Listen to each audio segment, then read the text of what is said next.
Hello and welcome to a midweek Wardy's Waffle. We're having a good week, decent weather at the moment, just trying to get the last of the spring crops put in the ground, sugar beet, but there'll be more of that on Sunday's update. So this week's update, or this midweek update, what have we got for you? I had Tom Land from Agri and my agronomist Fred Fowler come around the farm on Monday. We were looking at nitrogen and fine-tuning our nitrogen inputs. We're about to put on the last dose of nitrogen on the winter wheat. So they came around with an end tester, so I've got talking to Fred and Tom about that and about crop potential. And also I had Virtual Junior School come to the farm this week as well for their yearly visit, which was great. I always enjoy the children when they come. I do a lot with the school, so that was great to see them as well. And Rhonda organised a clay shoot with the proceeds split between Forage Aid and LRSN. That's the Lincolnshire Rural Support Network. So thank you, Rhonda and FU, for organising that. We had a great afternoon on Saturday, so got a bit of an update and some clips from that. And also we completed the spring drilling that day. I didn't see that actually happening. Tom took a little clip of that, which you'll see because I was at the charity clay shoot, but we've got the spring barley finished in the ground, so that's all the spring cereals in the ground. And we take a look at that, and also we look around one or two of the wheat crops as well, because some of the wheats have gone off quite a lot, and I'll explain why that is in the video. So we look around the winter wheats and also look around the spring barley that Tom got in the ground the other day as well. Anyway, that's enough from me. Thank you very much for watching. Hope you enjoyed it, and if you make it to the end, we'll see you then. So we've just had a good meeting this morning looking at fertilizer and the rest of the season's applications on wheat, spring crops. Got Fred Fowler behind me, agronomist. Got Tom Land here, who is Agri's fertilizer specialist.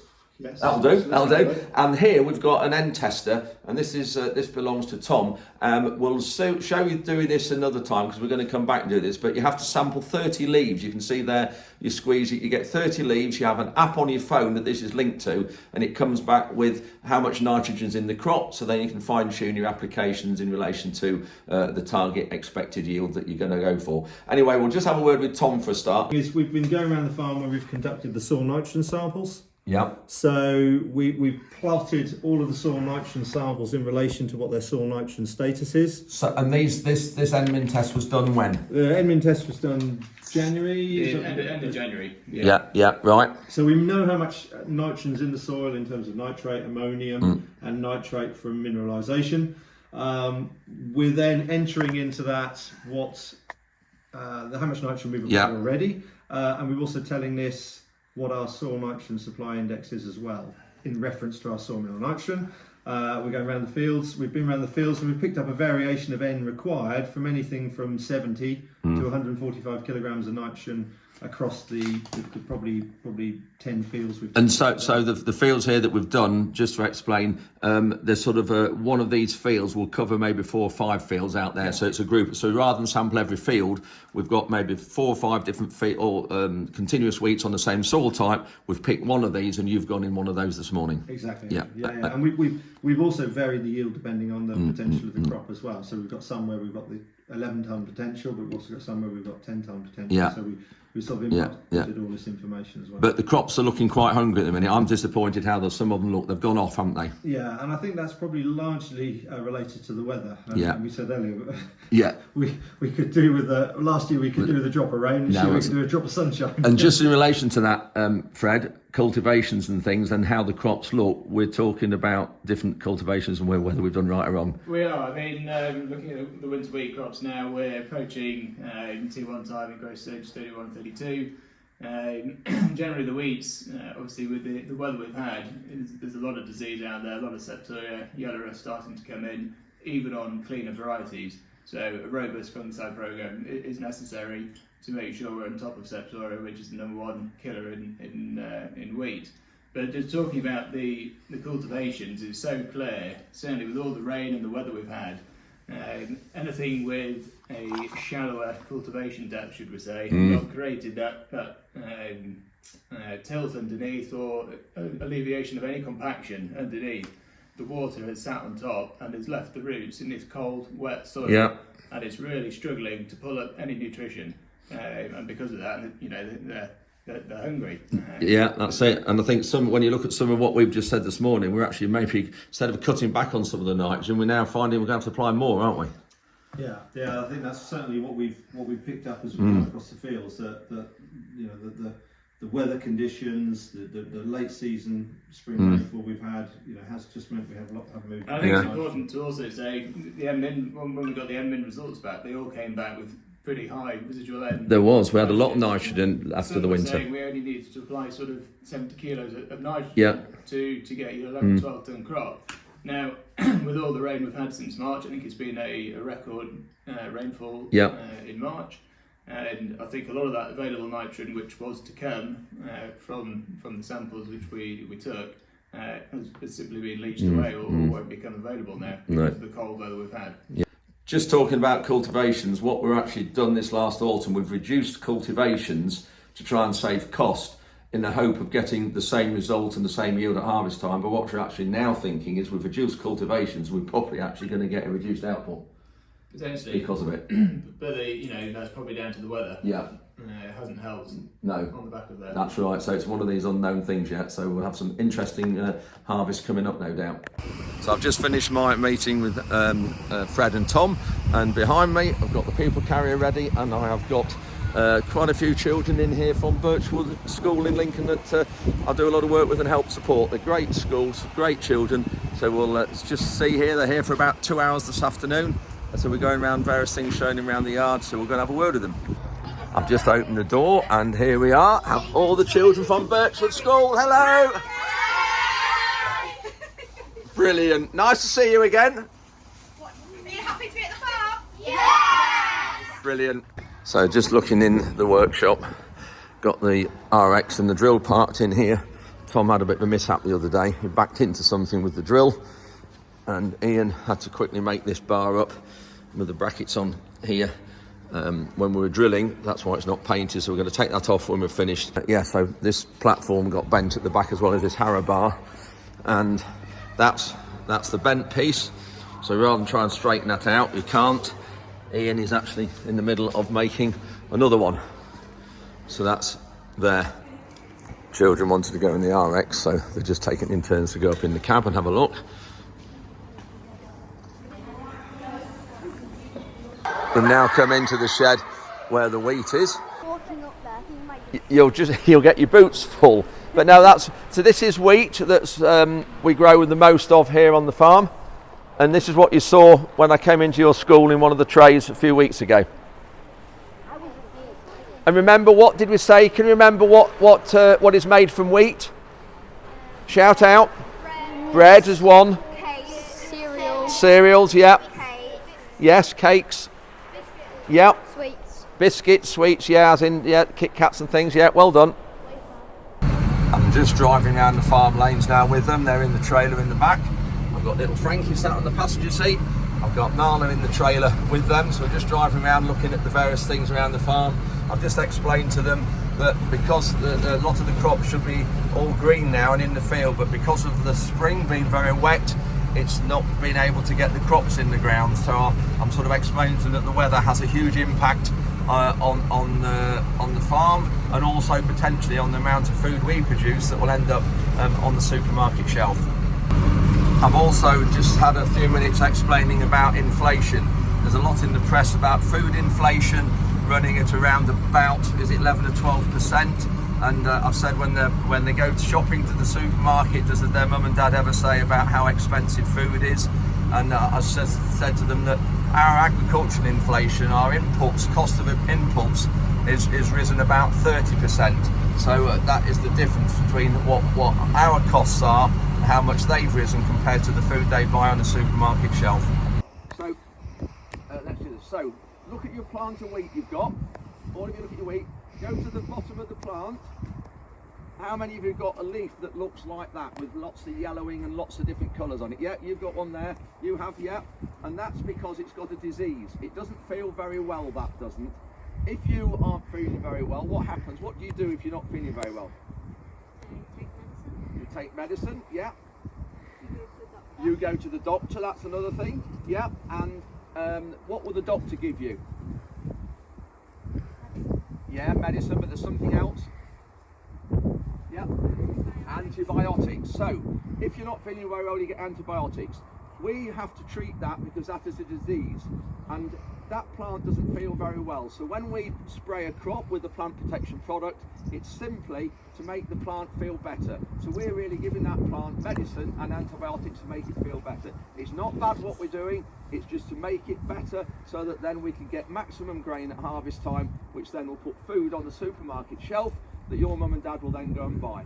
So when you see a sprayer running in the field, it's actually making that crop feel better. There, we've just got back now, having a trip round the farm. First off is going to be Nala. Here we go.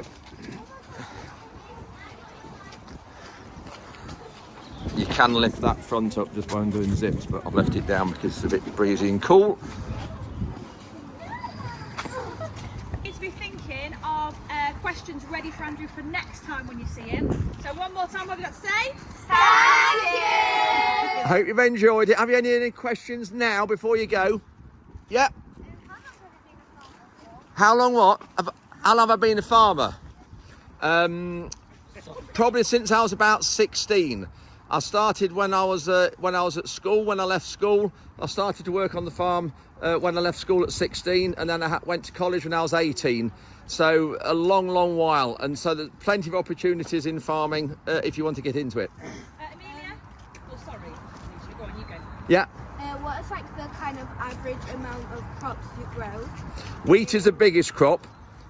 Is that what you mean by the area, or when you say average amount, you mean in tons or what? Like in area? after all, how many? For example, like if you... Do you mean after harvest, how much does Andrew's farm give? Okay, everybody, we'll see you again soon.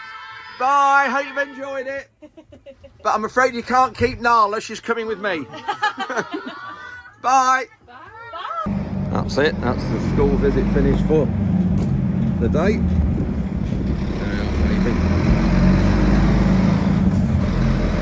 I'm just in the office, and there is the young geese on the grass. Look at them. 1, 2, 3, 4, 5, 6, 7 of them.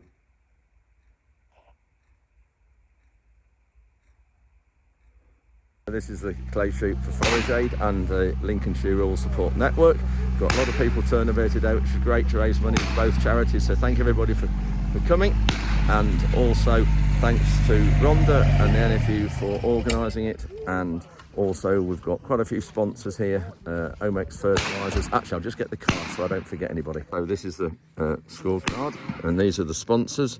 So we've got NFU Mutual, Brown & Co, Omex Fertilizers, Bailey Trailers, P. Russens and Son, that's Tim's, thanks for doing the hog roast at lunchtime, GFP Seed Company, NFU obviously, and then we've got Forage Aid there, and LRSN, and name the team of course, Warden's Waffles. I've done 2 stands, I've got 3 more to go, so we'll see how we get on.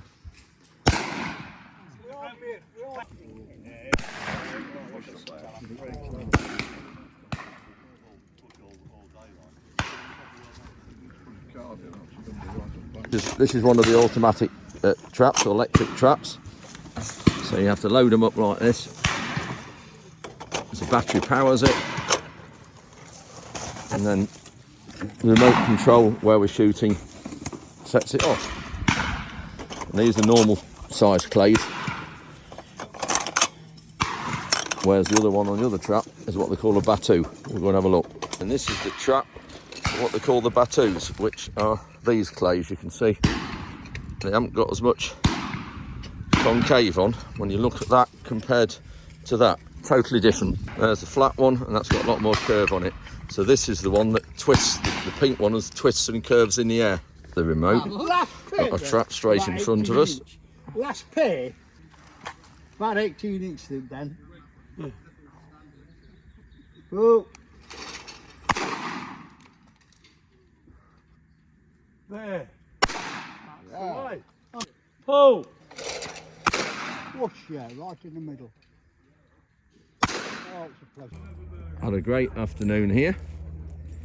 Still a few here. Got LRSN here with their health hut. We've got Tim Russon doing the barbecue through there. We've got coffee, tea and a bit of a chinwag going on here, so great afternoon. Lancaster, 2 Spitfires.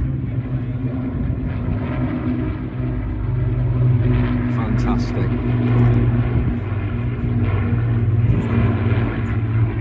It takes great pleasure for me to announce that the winners are in 3rd place, Wardy's Waffles. Hooray! In 2nd place, for Spilsley, 7 points. Brilliant. Fantastic. And top team, Brown and Co. Whoa! Yay! Well done. Thank you. Fantastic. Look at that. Fly past nearly as well. It's just gone.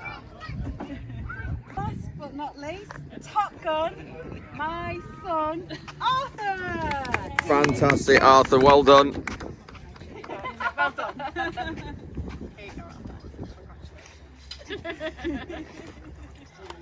Lancaster is still in the distance with the Spitfires.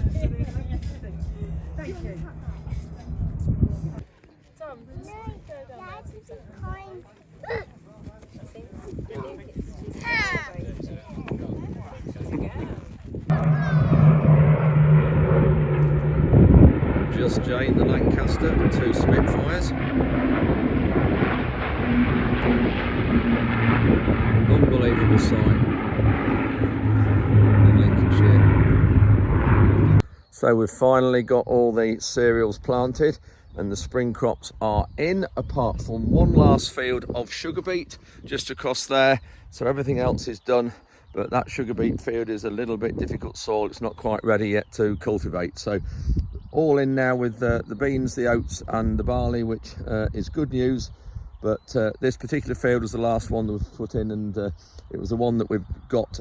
We dragged it, after, if you remember, after late lifted sugar beet last year, and it's gone all right, but not altogether brilliant. So when you look close up, some of it's okay. There's no seed out on top, you can see, but then you go to some other areas, just places like this where it's a bit lower, not quite so level. You can just see there's some seed out there. But it's always going to be a struggle on this field because it's never been right from when the beet was harvested in December. So this is the area that is not good. I know Tom nearly got the drill stuck here, but what happened, he came out the field here to fill up, swung round on the lane round here, lifted the drill partly onto the lane. That's where the soil's come from. Of course, the drill's sunk right in. Look how wet it is there. Still got water stood there. And then, of course, here, yeah, it's squelching underneath my feet.